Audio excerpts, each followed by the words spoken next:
Hello, beautiful soul! Welcome back to my channel. This is May Chang Ame from Japan, Kabayan Virgo. This reading is for you. Tingnan natin ay yung second half ng February 2026. Maraming salamat muna sa mga subscriber, new subscriber, cross-watcher, at sa mga bagong pasok dyan. Welcome na welcome kayo sa bahay ni Ate Aimee. Salamat kayo sa naktaba ng puso na yung mga comments at sa mga nagpa-personal reading. Marami pong salamat. Kung gusto nyo na energy nyo lang talaga, ang gusto nyo makakuha natin, all the details is in description below. Paka-check na lang. General reading tayo, Virgo. Kunin mo lang sa'yo at itapon ang hindi naman sa'yo. Maaring vice versa. Energy mo, energy ng person mo, energy ng malapit sa puso mo. Nangyayari, or mangyayari pala. Use your own intuition, lawakay niyo inyong isipan. Ano man ang gender mo, ano man ang edad mo, wala sa baraha ang kapalaran ng tao, kayo pa rin ang makapagpapabago na to. Gawin yung guide, yung mga pwedeng lumabas sa baraha na warning, hindi yung negative, warning yun, para magkaroon din kayo ng idea kung mga bagay o sitwasyon na nito aware, change of decision, o mga bagay o sitwasyon na pwedeng maiwasan. Pero, kasi may mga nakikita akong comments na sana daw is wag na sabihin yung negative. Pero kung gusto nyo talaga ng positive reading lang, gusto nyo madinig, hindi po itong channel na to ang para sa inyo. Pasensya na po. Okay. You are on the right path regarding of some aspect of your life. Pag-isipan mo maigi ha, kung ano yung mga iba pa na medyo ikaw na wawala sa landas. Alam mo, wawala sa landas, ano yung ate? Tulirot? Hindi naman.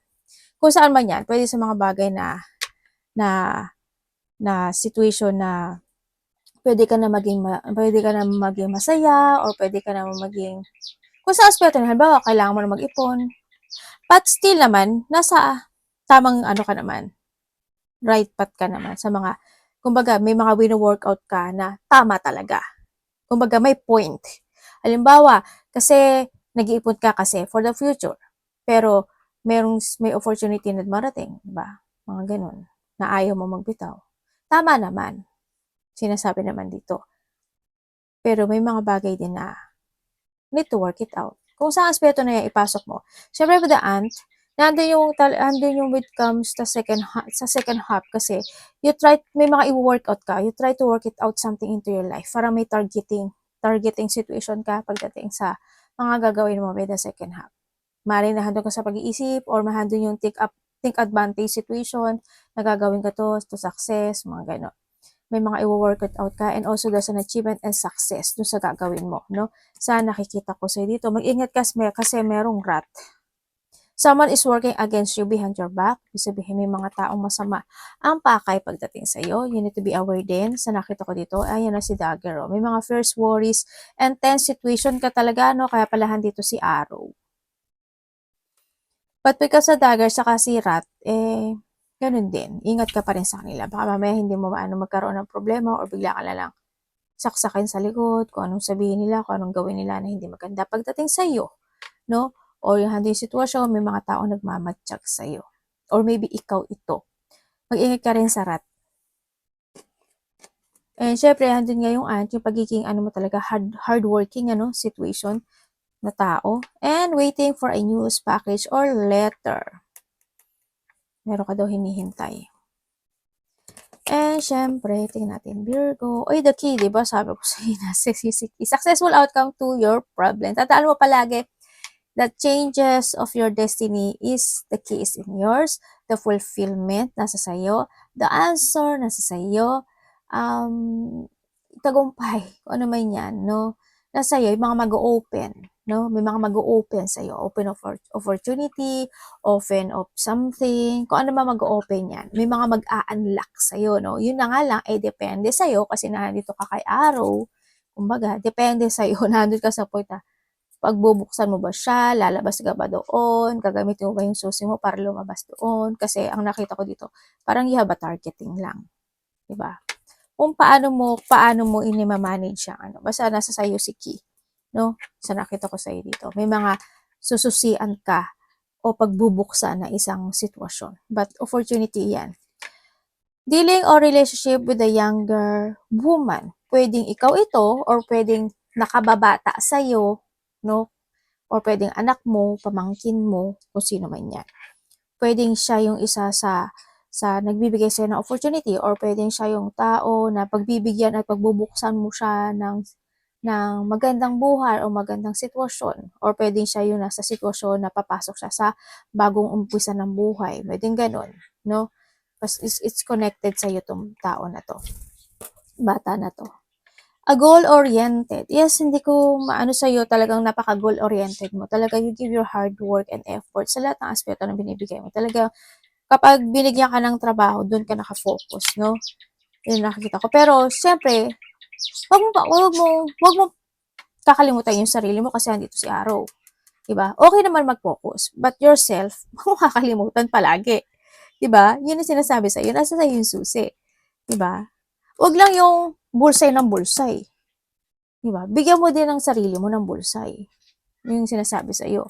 Kasi pag hinano mo yan, diba, hindi magiging maganda yung outcome. Kung kailangan mo rin na mag-relax ka, magsaya ka, diba? Nandun sa point na yun. Okay lang na bulsay ng bulsay. Basta wag kakalimot sa sarili. Siyempre, by the second half, yun nga, you have a target sa nakikita ko sa'yo dito. And binibigay naman sa'yo ng universe yan no?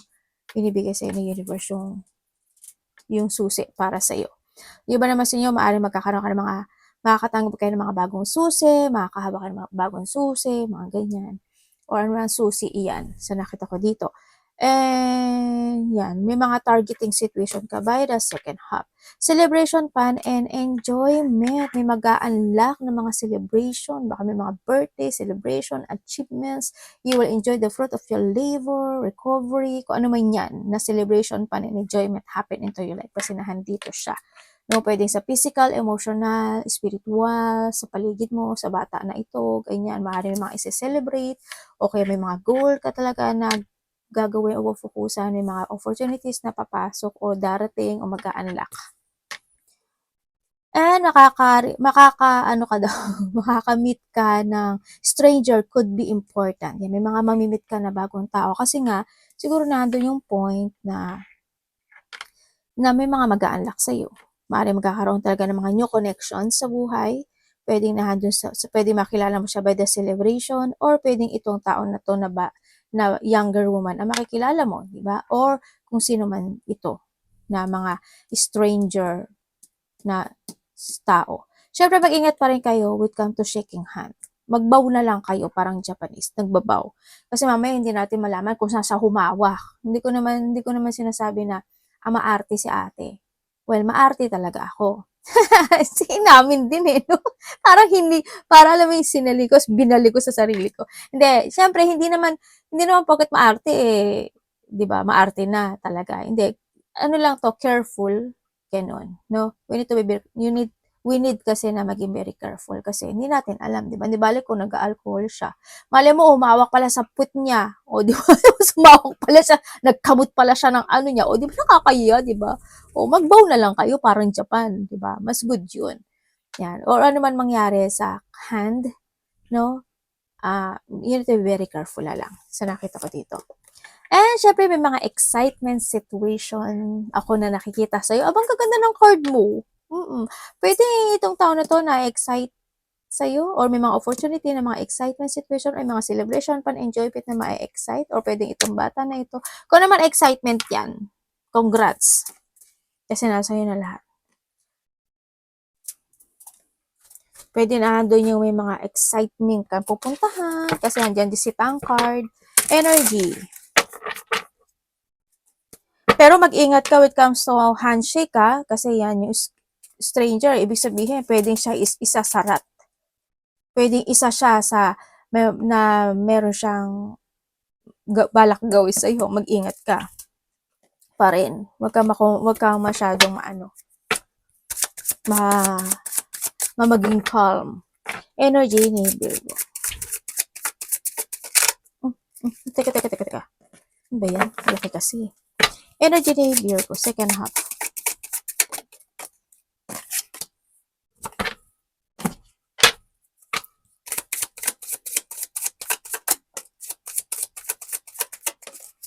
Okay, energy mo. Ganun. Okay, energy mo. Andito ka sa sitwasyon mo na may mga inaalala ka na sitwasyon. Pwede nag-aalala ka sa pamilya mo, kapamilya mo, sa pera mo, sa negosyo mo, sa trabaho mo, ganyan. Basta may mga pag-aala o pag-iisip. pag-worrying situation sa nakita ko to. Marami kang iniisip actually, yung energy na nakikita ko. Ang dami mo iniisip. Para may mga sisiyasatin ka o nagsisiyasat, may mga paghahanap ng katotohanan, nagkakaroon ng mga urong-sulong situation. Dapat ba? Ganito ba? Ito ba? Nararapat ba? Ano ba dapat? Mga ganong sitwasyon. Tapos, nandun din yung pag-isolate sa sarili. And then also, may mga pagmumuni-muni na nakikita ko sa iba sa inyo. Sa iba naman sa inyo, siguro may mga time na hindi ka nakapagtutulog, nagigising ka na lang, ganun sa iba sa inyo. And then also, kung night shift kayo, magtulog kayo. And ang energy mo rin sa nakikita ko sa'yo dito, nagkakaroon ng paghihigpit or maaaring naghihigpit ka. Maaaring na doon sa point na yun, yung iba sa inyo, nagkakaroon ng paghihigpit. In what way, hindi ko alam. Sa pera ba yan? Sa pamilya ba yan? Sa anak ba yan? Sa sarili mo ba yan? Yan. Nagkakaroon ng paghigpit or naghihigpit ka lang or kinakailangan mo na talaga maghigpit. May mga time na medyo naiirita ka. May mga time na medyo nagkakaroon ka ng tension or nahandon yung point na nagkakaroon ka ng mga battle sa isipan mo or mga argument na medyo magulo na ayaw mong pakinggan or hindi man siya ayaw pakinggan o ayaw mo, hindi mo maintindihan. Mga nahandun sa point na yun. Ako na nakikita sa iyo. Yun na nakikita ko sa yung energy. Pwede nahandun yung energy mo din na, ay mo ko, ba't nag-aalala ka ba? Ba't nag-aalala ka nga? Hindi ko na maintindihan sa iyo. Anong nangyari? But you try to make it balance any situation in life. May nakapagpapastruggle kasi sa iyo dito when it comes sa energy. Sa energy mo. Tingnan natin ang parating kay Virgo. Ano pong parating kay Virgo? The 9 of Swords. 9 of Swords na naman. 9 and 9? Ano ba yun? Ano ibig sabihin, universe? 4 of Swords ah.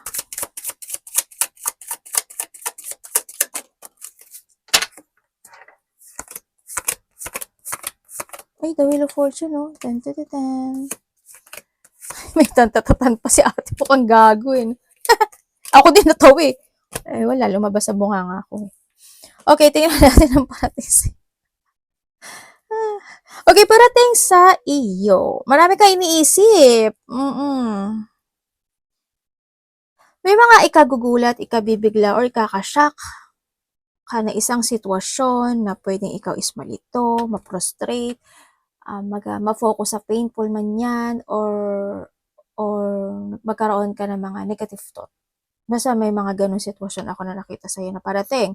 And then parating din sa iyo is, may iba sa inyo is, pagtahak ng, kasi may opportunity tulad ng sabi ko kanina, di ba? May opportunity. Yeah, may opportunity ang parating sa iyo. Ang sinasabi, maaaring iba sa inyo is there's a travel. Malayo man o malapit, yan. Or hindi man dun sa travel yung iba is nandun ka sa point na ang parating is you will become a center of attention. Hindi ko alam what way but you will become a center of attention. Pwede din na kasi na ano yun may mga recognition, may mga, may nag-ano sa tenga ko. May mga recognition, may mga parangal, papuri, o kaya may mga achievement situation, may mga pagkapanalo, ganyan, may mga, kaya may mga makakasalamuha ka na maraming tao, may makakausap ka man na maraming tao, o kaya may pupuntahan ka na maraming tao, ganun. Sa nakita ko sa iba sa inyo. May mga well-wisher ako na nakita na ma-achieve mo o makukuha mo. Yung nakita ko, may mga parang there's a fame sa iba. Yung nakita ko dito, siguro medyo marami nakakilala sa'yo o mas marami ka pang mahatak na makikilala o makikilala ka, parang nando sa point na yon. Di ba? Kailangan nagkakamot din si ate. Yun ang nakikita ko sa'yo. Merong sitwasyon sa buhay mo na magtatapos. Kumbaga, this is a potential ending. And there's a new beginning in the beginning of a cycle. And then also, ang parating sa iyo is meron ka daw mga pag-aaralan o mag-aaral, sisiya sa atin, i-research, or aalamin. Nandun ka sa point na yon. or may mga titimbangin ka kasi na sitwasyon. And then also is mayroon tao ako na nakikitang babae. Hindi ko alam kung itong babae na 'to is tutulungan ka niya or ikaw ang tutulong sa kanya. May pagtulong kasi ako nakikita dito. Or may sasabihin siya sa'yo na puwedeng ikaw is malito or hindi mo alam kung kakaliwa ka o kakanan ka, puwedeng nandun sa point na yun. Or may sasabihin siya sa'yo na katotohanan or maybe this person sa iba ha, kasi hindi kayo pare-pareho, eh. Magbibigay ka ng advice sa kanya or support or vice versa siya ang magbibigay ng advice sa'yo or support or pakikipag-usap lang, nandun sa point na yun. Sa nakita ko dito, meron. Meron din ako nakita na mas bata sa'yo kakausapin ka. May payo, eh. Yun ang nakita ko. Parang may magpapayo, vice versa. Yun. Iba dito may hinihintay kayo.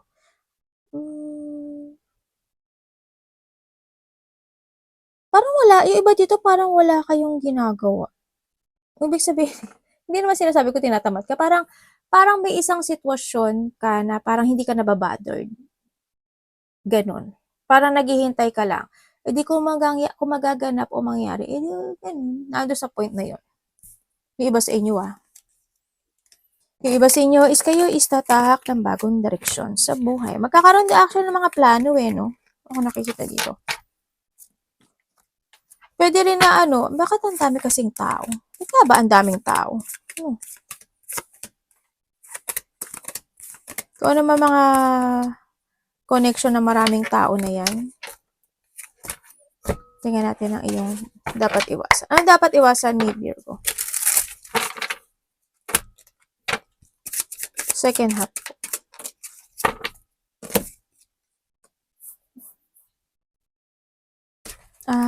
Okay. Ano niyo po? The World. Okay, dapat mong iwasan, syempre yung magkaroon ka ng self-doubt, ganyan, iwasan mo yun. Magkaroon ka ng self-doubt, iwasan mo yung magkaroon ng mga pagde-delay sa mga bagay-bagay o pagpapaliban sa mga bagay-bagay o sitwasyon mo.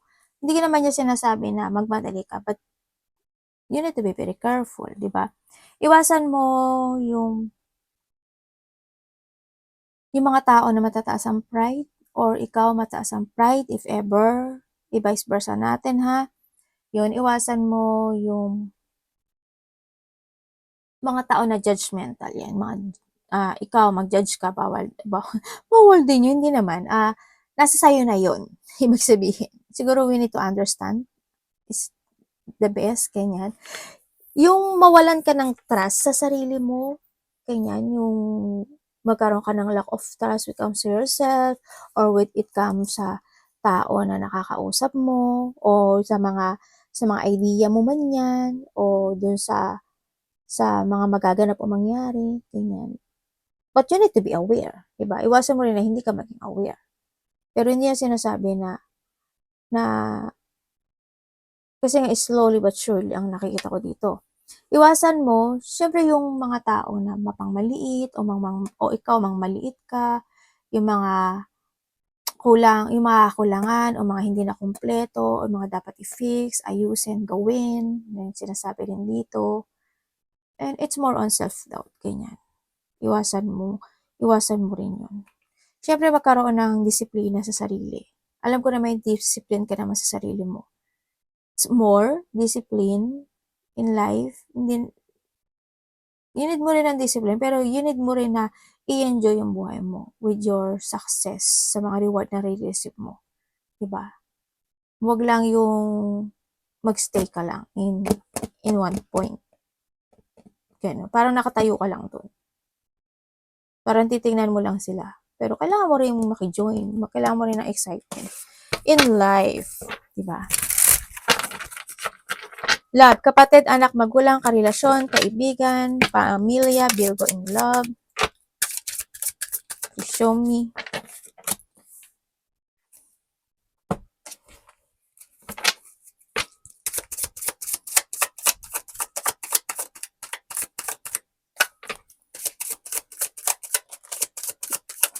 Virgo. Oh, okay. Virgo, tumaya ka. Kanina ko pa nakikita to eh. Baka may manalo sa inyo. Baka energy mo to. Okay. Kung ikaw is single. Yes, meron. Pwedeng kilala mo na to. Dalawa kasi siya eh. Pwede yung isa, kilala mo na. Pwede yung isa, makikilala mo pa lang. Pwede yung isa, makipag-ayos sa'yo. Ay, pero may taong may sikreto. May taong may lihim na nararamdaman sa'yo. Meron talaga oh. Kaso babalik yung isa. Yung iba dito, makikilala nyo pa lang. Kung kayo naman is nagkahiwalay nito. Oo, nagkaroon na ng movement. Kasi nandito yung nagkaroon ng third party dito sa sitwasyon na to. Nagkaroon ng emotional situation, nahatak pa na ng connection, naging patient pa ang isa, ginawa naman ng isa yung lahat, pero nagkaroon pa rin ng attraction sa isa, napaglaruan, at pwedeng iba sa inyo is may nalaman kayong katotohanan na nagniloko kanya talaga at nagsinungaling siya at nagkaroon ng paglilihim dito sa sitwasyon na ito. Ganon. Okay. Maaaring hindi na rin kayo nag-uusap nito, no? Maybe they block you o binlock mo siya. Pwedeng vice versa. Kung kayo naman is connected nitong tao na to, nandun yung support to each other, no? You put effort naman sa inyong dalawa. You try to make it balance, yung connection, yung relationship na to. Nandun talaga yung love, gentle, nurturing, and medyo kind ka talaga, no? Or vice versa. Maaring matagal na rin kayo nito, ginagawa nyo naman both siguro or ikaw yung lahat when it comes in this connection to be stable para magkaroon ng mga pagsasaayos. Tahimik lang din yung isa, no? Sa nakita ko dito or pareho kayong tahimik kasi minsan parang hindi ko nakikita yun na nag-uusap kayo. Siguro sometimes pag may mga time, 'di ba, nag-uusap kayo sa nakita ko dito. Andun naman yung, siguro may mga, kapag importanteng bagay lang, nagkakaroon kayo ng connection o pag-uusap. But andun naman yung love and care and nurturing in this connection na ito. Sa nakita ko dito And then, kung kayo naman is my third party, alam nyo na. Huwag na lang kayo magbulag-bulagan. Depende na sa inyo to. Kasi iba dito nagbubulag-bulagan lang. Or kung hindi nyo pa alam, malalaman nyo na. Na may something.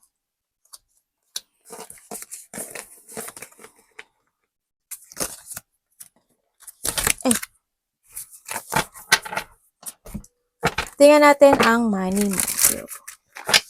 Your money. Money ni Virgo po. Second half.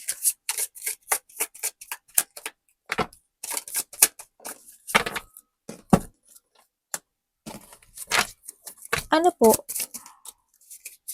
Money po niya. Thank you. Oh, you have the 10 and 10. Ang dami mong 10. Completion yan. Okay, when it comes sa money mo, you try to make it balance. Alam mo sa sarili mo kung ano yung mali at hindi tama. Ay, pareho lang yun, no? Mali tsaka hindi tama. Kung ano yung mali sa tama. Kung ba you have a clear mind when it comes to decision making when it comes to your money. May mga time lang talaga na pinag-iisipan mo talaga siya na maigi. I-force ko ba o hindi? Tama ba o hindi? Kailangan ba o hindi? Nandun ka sa sitwasyon mo na yun. Kumbaga, yung isip mo, progress siya. No? Nandun ka sa point na iyon. Kaya it's good naman kasi maganda yung mo. Hindi ka pa bigla-bigla. Diba? Maybe nahado yung point in the past is maaaring na hindi naging maganda yung sitwasyon. Diba? And this time, you have a new horizon into your life at napag-isip mo na talaga na kailangan ng pag-isip ng maigi. But dito kasi sitwasyon na to is nagiging okay na siya or this is a okay situation. Sa nakita ko dito. Maaaring marami ka lang talagang iniisip sa ngayon na pagdating sa mga gastusin sa bahay nyo o kung saang aspeto ng buhay mo yan. Is more on thinking kasi ang nakita ko dito sa iyo. We have the 10-10, no? 3 of 10, 10, 10, 10. Focus ka talaga sa sitwasyon mo, no? You always try to make it balance kasi ayaw mo kasi na, parang alam mo yung para sa nakita ko sa'yo, winork it out mo yung sitwasyon na yan, tapos 'Di ba? Masasayangan lang. Nandun ka sa point na 'yon. Or you need to be aware. Nandun naman yung mental strength mo pagdating sa pera. Sa pera mo, maganda yan ha. 10-10 is completion. Kumbaga, there's the ending and the beginning. Advice.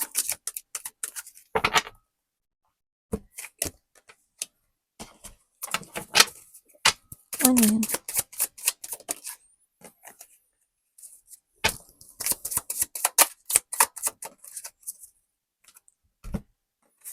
Okay, when it comes sa advice, pagdating sa advice is, okay lang naman na magkaroon ka ng pagkokontrol sa lahat ng aspeto ng buhay mo. Sa sarili mo, sa emotions mo, or sa mga bagay, o sa pera mo man niya, or sa trabaho mo. Okay lang naman din yun. Pero ang sinasabi dito is, syempre, kailangan mo rin na isipin din yung sarili mo kung paano ka magiging masaya, no? Kung paano ka sabihin, masaya naman ako ate.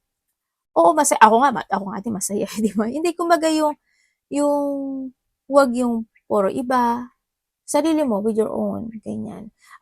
Tanongin mo rin yung sarili mo, ano ba yung makapagbigay sa akin ng happiness and fulfillment and joy? Yes, isama mo na yung ibang tao kung gusto mo, but is palagi mong wag mo kakalimutan palagi na isama yung sarili mo doon sa fulfillment and happiness and joy na yun.